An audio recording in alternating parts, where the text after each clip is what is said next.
A avaliação pulmonar consiste em uma inspeção, ausculta, percussão e palpação do tórax. Também pode ser realizado teste de função pulmonar. E hoje eu vou estar falando sobre a avaliação pulmonar e a frequência respiratória. Bom, a avaliação pulmonar é uma parte fundamental na anamnese e na avaliação física do paciente. E a frequência respiratória também é um dos parâmetros mais importantes a serem avaliados. A frequência respiratória nada mais é do que o número de respirações por minuto. Em adultos, a frequência respiratória varia de 12 a 20 repetições por minuto da respiração. E a frequência respiratória pode ser influenciada por vários fatores, como a idade, o sexo, se for feminino ou masculino, o nível de atividade física e condições patológicas também. A importância da avaliação da frequência respiratória, ela é essencial para a gente identificar condições patológicas, como doenças respiratórias ou cardíacas. E também a gente pode monitorar a evolução do paciente e também avaliar a eficácia do tratamento e também prevenir complicações. A avaliação da frequência respiratória pode ser avaliada por meio de várias técnicas. Uma delas é a contagem manual das respirações, o uso de oxímetro e também o monitor de frequência respiratória. O enfermeiro também pode realizar intervenções para melhorar a função respiratória, como a administração de oxigênio, uso de broncodilatadores e também a posição do paciente para melhorar a ventilação. A avaliação da frequência respiratória é uma parte fundamental da avaliação pulmonar e o enfermeiro desempenha um papel fundamental nesse processo. A identificação de alterações na frequência respiratória pode ajudar a prevenir complicações e também melhorar a qualidade de vida do paciente. Eu vou falar hoje para vocês sobre a avaliação pulmonar. Ela nada mais analisa a função respiratória e possíveis alterações no pulmão. Dentre elas, inclui os sons respiratórios normais, que são os murmúrios vesiculares, fluxo de ar normal nos pulmões. Temos os sons anormais, que são os adventícios, os roncos. Ruídos graves indicam secreções ou obstrução de vias aéreas grandes. Temos o sibilo, que são sons agudos, sugerem broncoespasmos, como a asma, por exemplo. Temos os estertores, crepitantes, sons finos ou grossos, comuns em pneumonia ou insuficiência cardíaca. E por último, temos o atrito pleural. Sons ásperos ocorrem na inflamação da pleura. Além da ausculta pulmonar, a avaliação pode incluir exames como respirotremia, raio-x ou a tomografia. A expansão torácica é o movimento de uma inspiração e expiração e a amplitude é a capacidade da expansão do tórax. A simetria da expansão torácica é a igualdade da expansão entre os dois lados do peito.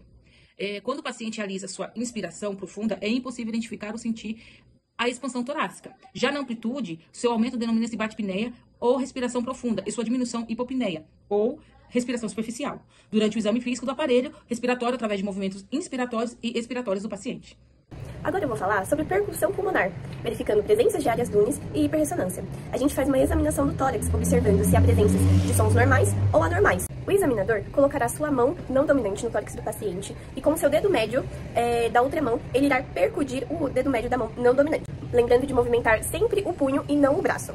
Ela tem o objetivo de examinar se dentro do tórax possui ar, líquido, se esses são sólidos ou não, se há presença de ruídos aéreos, verificando sempre a frequência e a intensidade. Temos 3 tipos de som que podemos auscultar no exame físico pulmonar. O primeiro é o claro pulmonar, que significa que o exame está dentro das normalidades. O som hiperressonante, que é um som timpânico, e ele pode significar enfisema e pneumotórax. E temos o som maciço, que é um som agudo e pode indicar derrame pleural e presenças de massas. Temos também o submaciço, que é ali a transição do pulmão para o fígado, é o caminho entre os dois. A região em que devemos fazer a percussão do tórax anterior é na região subclavicular, que é acima da clavícula, a região infraclavicular, que se localiza entre o primeiro e o segundo espaço intercostal, ali na linha médio clavicular. E a região inframamária, que se localiza entre o quinto e o sexto espaço intercostal, ali na linha médio clavicular também. No tórax posterior, deve-se examinar a região supraescapular, que é localizado acima da escápula. A região interescápulo vertebral, que corresponde entre os espaços T3 e T6. E a região intraescapular, que está localizado abaixo da escápula. A presença de áreas dunes indica alterações patológicas. É nessas áreas que auscultamos o som maciço. Ele é um som mais abafado devido à diminuição de ar nos pulmões. A presença desse som pode indicar um derrame pleural, pneumonia, tumores pulmonares. Já a hiperressonância é um som mais prolongado. Ela é caracterizada pelo aumento do ar que tem nos pulmões. E a presença da hiperressonância pode significar um enfisema pulmonar, uma asma grave, pneumotórax, e ela está principalmente presente em pacientes portadores de DPOC.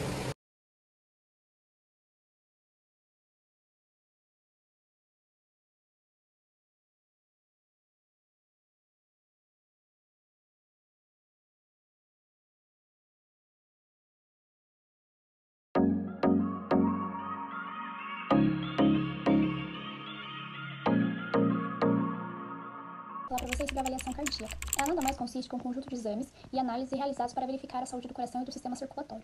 Ela também pode ser feita de forma preventiva, para monitoramento de doenças já diagnosticadas ou em casos de sintomas como a falta de ar, dor no peito, palpitação e o cansaço excessivo. As principais etapas da avaliação cardíaca, por exemplo, é a anamnese e o exame físico, onde o médico ele faz algumas perguntas sobre o histórico familiar do paciente, hábitos de vida, sintomas ou doenças pré-existentes. Mede a pressão arterial, frequência cardíaca e observa sinais como inchaço na perna ou alterações no batimento cardíaco. Temos o ecocardiograma, que é o ECG, que registra a atividade física e elétrica do coração, ajudando a identificar arritmias, infartos prévios e sobrecarga no coração. Temos o ecocardiograma, que usa no ultrassom para avaliar as estruturas do coração, como o tamanho, a espessura, das paredes e do funcionamento das válvulas também. Em quarto lugar, a gente tem o teste ergométrico, que são os testes de força, por exemplo. Ele avalia se o coração responde ao esforço físico, identifica possíveis isquemias, que são a falta de irrigação sanguínea no coração, por exemplo. Nós temos também o Holter 24 horas. Ele faz um monitoramento contínuo do ritmo cardíaco por 24 horas ou mais. Ele é útil para detectar arritmias intermitentes. Nós temos também um mapa de monitorização ambulatorial da pressão arterial. Ele mede a pressão arterial ao longo de 24 horas para avaliar variações de possíveis casos de hipertensão. E por último, a gente tem os exames laboratoriais. Eles incluem o colesterol, o triglicerídeos, a glicemia e enzimas cardíacas para os fatores de risco. Em casos específicos, pode estar solicitando os exames mais complexos, como o de cateterismo cardíaco, ou a ressonância magnética do coração, ou cintilografia miocárdia. Se estiver pensando em fazer alguma avaliação cardíaca, o mais ideal é todos vocês procurarem um cardiologista para indicar um exame mais adequado para o seu caso. E hoje eu vou estar falando sobre a avaliação pulmonar e a frequência respiratória. Bom, a avaliação pulmonar é uma parte fundamental na anamnese e na avaliação física do paciente. E a frequência respiratória também é um dos parâmetros mais importantes a serem avaliados.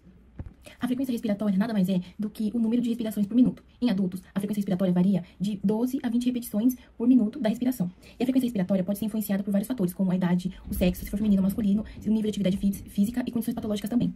A importância da avaliação da frequência respiratória, ela é essencial para a gente identificar condições patológicas, como doenças respiratórias ou cardíacas. E também a gente pode monitorar a evolução do paciente e também avaliar a eficácia do tratamento e também prevenir complicações. A avaliação da frequência respiratória pode ser avaliada por meio de várias técnicas. Uma delas é a contagem manual das respirações, o uso de oxímetro e também o monitor de frequência respiratória. O enfermeiro também pode realizar intervenções para melhorar a função respiratória, como a administração de oxigênio, uso de broncodilatadores e também a posição do paciente para melhorar a ventilação. A avaliação da frequência respiratória é uma parte fundamental da avaliação pulmonar e o enfermeiro desempenha um papel fundamental nesse processo. A identificação de alterações da frequência respiratória pode ajudar a prevenir complicações e também melhorar a qualidade de vida do paciente. Exame cardíaco, murmúrio, presença de localidade de intensidade. A ausculta cardíaca é realizada em áreas específicas do precórdio, conhecida como focos de ausculta, onde o som das válvulas cardíacas são melhores perceptíveis. Nesses pontos, a gente classifica 5, que são o foco aórtico, foco pulmonar, foco aórtico do acessório, foco tricúspide e o foco mitral. Também encontramos as bolhas cardíacas, que são os sons gerados pelo fechamento das válvulas cardíacas durante o ciclo cardíaco. O ambiente, para o paciente realizar esse exame, a gente pensa um ambiente silencioso, para não ter interferência nas extremidades, porque os sons cardíacos possuem baixa amplitude e podem ser mascarados por ruídos ambientais ou mesmo pela respiração do paciente. Também não temos que ressaltar que o paciente precisa se avaliar no decúbito dorsal, decúbito lateral esquerdo ou sentado inclinado para frente. O uso adequado do estetoscópio também influencia e auxilia bastante para uma ausculta eficaz. E hoje eu vou falar para vocês um pouco sobre o PMI, que é o ponto máximo de impulso, sobre localização e intensidade. Ele também é conhecido como choque, de ponta ou impulso apical, e a área do tórax, onde se percebe a impulsão cardíaca, resultando da contração do ventrículo esquerdo durante a sistole. E em indivíduos normolíneos, costuma situar-se entre o quarto e o quinto espaço intercostal esquerdo, na linha do medio clavicular, Durante a palpação, é sentido como uma batida bípota, refletindo a propulsão do ventrículo esquerdo. A palpação é feita a partir do quinto espaço intercostal esquerdo, e a avaliação envolve, o exame de sua localização. E a avaliação, ela envolve o exame da sua localização, amplitude, intensidade e duração. Em caso de hipertrofia ou dilatação ventricular, ele pode apresentar alterações como desvio para baixo e para a esquerda, aumento da amplitude e maior duração. E também a análise dele tem grande importância na avaliação clínica, sendo um indicador valioso para o diagnóstico de cardiomegalia, especialmente em pacientes com dificuldades de palpação, devido aos fatores como grande mamas ou obesidade, E agora eu vou falar para vocês um pouquinho sobre os pontos, desses exames de palpação. A gente tem o ponto A, que localiza-se aqui, nessa região que é a parte, na parte esquerda, que é em condições anormais, e no cruzamento da linha hemiclavicular, com o quarto ou quinto grau espécie intercostal esquerdo, conforme a idade e o biotipo do paciente. Pode ser percebido em cerca de 25% dos pacientes, Deve-se avaliar sua localização e em extensão, intensidade e ritmo. Em condições normais, sua extensão corresponde a uma ou duas polpas digitais, equivalente a 2, centímetros de diâmetro. A sua intensidade avalia pela palpação. Aí a gente tem também o ponto B, que ele localiza-se a linha aqui, localiza-se aqui. Então ele observa se a impulsão sistólica, na borda external esquerda, inferior ou na borda external direita inferior. Pode ser palpáveis impulsões sistólicas no epigastrio, no sentido crânio-caudal. Aí temos também a palpação C, né, o ponto C que a gente fala, que é mais forte e apresenta duração aumentada, né?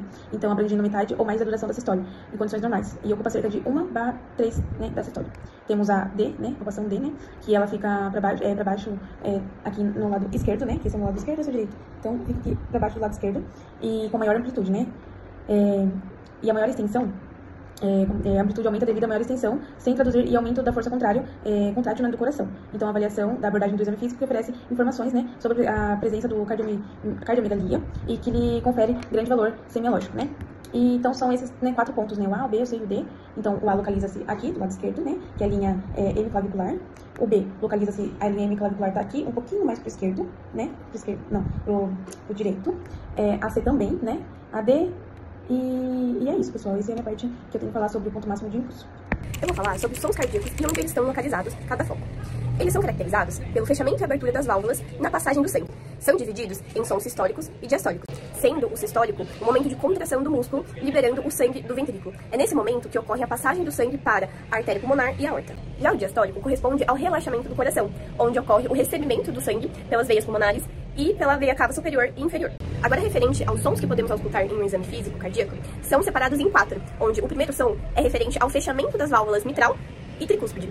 A válvula mitral ela é localizada no 5º espaço intercostal, na linha hemiclavicular do lado esquerdo. Por ela ser caracterizada como o ápice do coração, o som que auscultamos é mais nítido, é mais alto.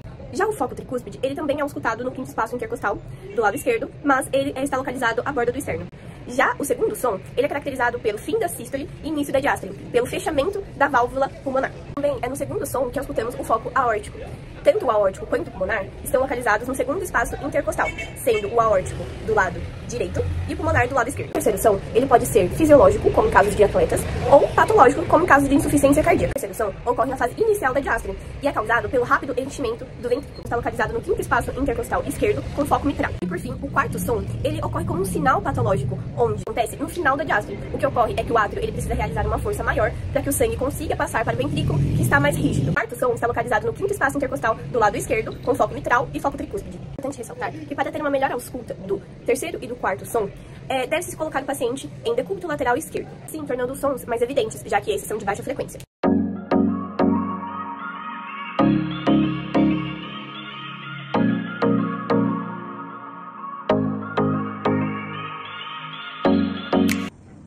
Durante a realização do exame físico, faz parte da avaliação cardiológica a verificação da pressão arterial. Deve ser aferida no braço esquerdo do paciente, onde deve ser colocado o manguito, inflado até 180,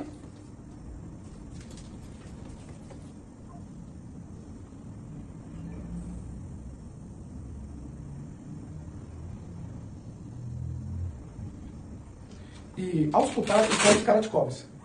O parâmetro de pressão arterial normal é inferior a 120/80.